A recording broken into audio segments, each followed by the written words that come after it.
আমরা আপনাদের সহযোগিতা করতে চাই। জাতীয় রাজনৈতিক কাউন্সিল গঠন করেন, ছাত্রদের জন্য ছাত্র কাউন্সিল গঠন করেন। ছাত্ররা নতুন দল করতে চাইছে, আমরা স্বাগত জানাই, কিন্তু ক্ষমতায় থেকে দল গঠন বাংলাদেশের মানুষ ভালোভাবে নেয় না।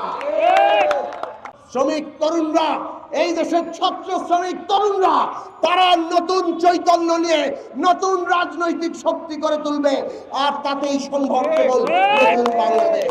5ই আগস্টের পর থেকে আমরা বলছিলাম, শহীদদের তালিকা করেন, তাদেরকে জাতীয় মর্যাদায় অধিষ্ঠিত করেন, তাদের পরিবারের দায়িত্ব নেন, আহতদের চিকিৎসা দেন, তাদের প্রত্যেকের জীবনের দায়িত্ব নেন। আজকে আপনারা সেই কাজ এখনো পর্যন্ত করতে পারেন নাই।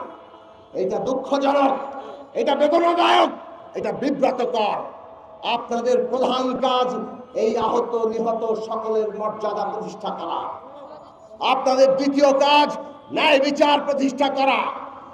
এই কাজের পরে বাংলাদেশের গণতান্ত্রিক উত্তরণ সম্পন্ন করা।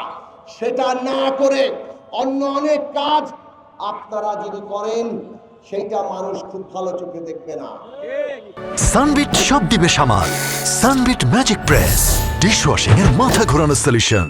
পুরো রাষ্ট্র ব্যবস্থার যে পুনর্গঠন দরকার, সেটা ভালো মতো করেন। রাজনৈতিক দলগুলোর প্রয়োজনীয় সহযোগিতা দেন। সেই সহযোগিতা না নিয়ে আপনারা যদি নিজেদের মতো করে কেবল চালাতে চান, তাহলে ব্যর্থ হবেন। কিন্তু ব্যর্থতা আমরা আপনাদের হতে দিতে পারি না। কাজেই আমরা যা বলি, আমরা আপনাদের সহযোগিতা করতে চাই।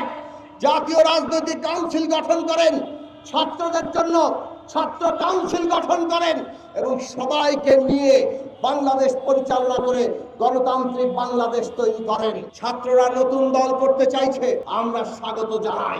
অভ্যুত্থানের চৈতন্য নিয়ে, আকাঙ্ক্ষা নিয়ে যদি নতুন দল হয়, তাহলে ছাত্রদের একাংশ তারা যদি দল গঠন করে, আমরা স্বাগত জানাবো। কিন্তু ক্ষমতায় থেকে দল গঠন বাংলাদেশের মানুষ ভালোভাবে নেয় না। রাজপথে আসেন, জনগণের ভেতর থেকে নতুন দল গড়ে তোলেন, যেমনটা আমরা গড়ে তোলার চেষ্টা করেছি। আমাদের ইতিহাস, সংগ্রামের ইতিহাস, আগামী ইতিহাসও জনগণের স্বার্থের পক্ষে, তার বৃহত্তর স্বার্থের পক্ষে আরো সুশৃঙ্খলভাবে সারা দেশের ছাত্র তরুণদেরকে সংগঠিত করে অভ্যুত্থানের আকাঙ্ক্ষার বাংলাদেশ প্রতিষ্ঠায় ছাত্র ফেডারেশন ভবিষ্যতে সেই ভূমিকা রাখবে, সেই আশাবাদ আমরা রাখি। আগামীর বাংলাদেশ আপনাদের দিকে চেয়ে আছে। প্রস্তুত হন নতুন বাংলাদেশ তৈরির জন্য। বাংলাদেশ আর আগের জায়গায় যাবে না। কোন বিশ্ব শক্তি, কোন আমাদের প্রতিবেশী বাংলাদেশকে পদানত রাখতে পারবে না।